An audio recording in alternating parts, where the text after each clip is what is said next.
Morning and welcome to Frank's School. Well, here's Thor once again, seeing if he can help. This is the 7th year, 74th day, first video. And once again, I'm going to try to draw of necessity. I mean, I've got no one else to do the drawing. So I'm going to try, and I'm going to call this window frames as posts, and I'll explain in just a moment.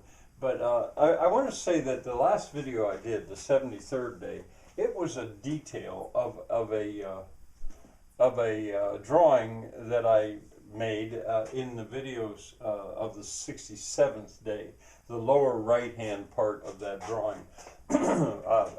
I went into detail, so I could put it in some context that way if you wanted to see the greater village. And another thing, in both of those drawings, I neglected to mention the curator's garden. That's what I'm going to call it. There's a space between the curator's house and it would be to the east of it, a space where I had thought I was going to put some buildings, but I'm not. And it's going to be a very interesting place to put a garden, because it'll have a steady water supply, which I can let down through there. And I don't imagine it to be a vegetable garden or something like that. I don't know what it'll be. But it'll be a sort of a study, at least in irrigation and irrigation, I should say. It could be very nice, actually. So I wanted to mention that. That can be nothing but joy to do. And now, what I mean by this, what's there as information? This curator's house, I call it a house because it's 4 times bigger than a hut. I had more or less forgotten about it. I mean, I knew it was there. I knew it needed attention, but I just put it out of my mind in my push to show how an average person could build a folk hut. But when I went back, since it had been out of my mind, and I hadn't really written about what I'd done or explained about it, I don't think. At that point, I wasn't yet doing Frank's School, I don't believe. I had to remind myself of what I was thinking and what I was doing by actually looking at what was there. And in a sense that you could say it's archaeology to that extent, but that's not really what I mean. A craftsman or a hand worker leaves a record. In many ways, it's a truer, more lasting record than the written word, than writing or explaining. What's actually there tells the story. And what was there, I needed to remind myself of what was I doing when I put that there. And I've now put it in, a lot of it into words. All right, that's what I mean by that. And that's very often the case. Now it takes, I'm going to adjust that camera just a little. It takes some thought. It's not that easy often to figure out what was intended and what the idea was, but it's a certain record. All right, now I was saying that when I moved the curator, what I now call the curator's house, across the road and put it back up, it had been a heifer barn. I explained about that. The wood was, no, it wasn't healthy. It was beginning to rot off on the bottom and gradually get down to the ground, but anyway, it had no floor. I explained this earlier. It was just on dirt. It was for heifers to come in. And so I had to come up with a floor. And I just scrounged around for everything I could find. I came up with a lot of joists. I don't know, now I can't remember how did I come up with all that wood for the joists that would be up here, and then the flooring.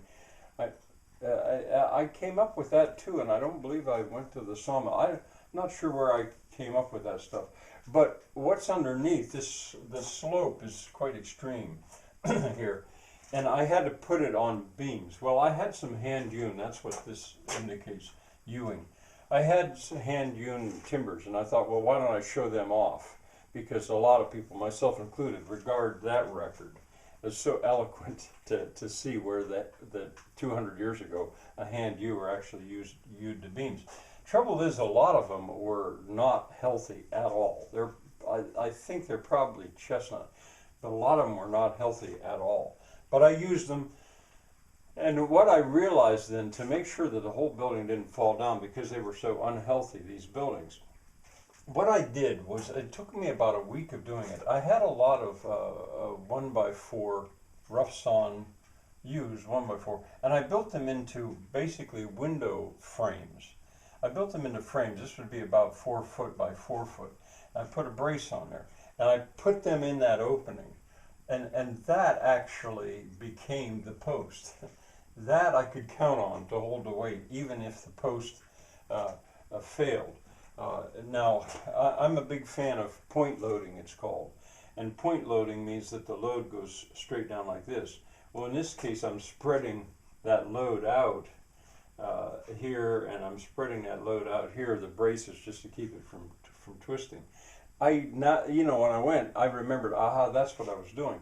And my friend David had said, well, you've got all that dunnage, can't you use that? And I felt so stupid, because of course I can, and I have a lot of it.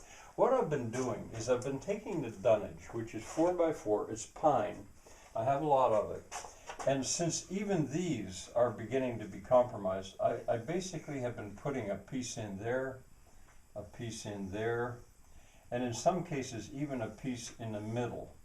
So they're almost like massive studs. Now, to put them in, you can't, you can put them like this and then drive them into place. I noticed that some of these were taking so much weight that they were beginning to bend. The stuff was failing here. And that's when I saw that these were beginning to bend, I thought, whoa, they need help. And so I began to put them in. And it takes some time, to cut them and to pound them in. Fortunately, the only nails in this system was, I suppose, there was a nail there and a nail there and there, and a nail here and a nail here. I'm very frugal with nails. I don't use them very much. So I've been putting them in, and it works. It works just fine.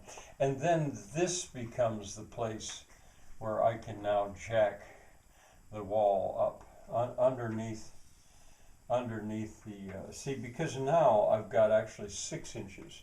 I've got a 4x6. Now it's pine for the most part. It's not, it's underneath like this. I would prefer to use oak or some kind of hardwood. So now these are 6-inch solids. They're called. They're 6x8-inch solids, which I got new, and I'm putting them there. The foundation was also very. I didn't do bad work on purpose. I was working with what I had, and I can even, if necessary, jack here. These, if necessary, and little by little, I'm able. There was quite a sag. Right in here along the one wall, where there was a splice here actually. You look at it. And I was saying about it, it tells a story. It tells a story of what I did not have and what I was working with. But little by little, I'm able to jack it up. Now, one other thing, since it's hard to get a tight fit here, shingles take care of that. At least, once I get that post in there, you drive shingles in, and that tightens it up. Shingles or shims, all kinds of shimming I'm doing as I'm raising it, but that works. And I'll raise it with one jack and then another jack and then put a shim, and with 3 hydraulic jacks, little by little, I'm beginning to raise it up. So that system will make as I get the whole way around the perimeter, that will make the outside okay. The center of the building is already okay. All right, bye for now.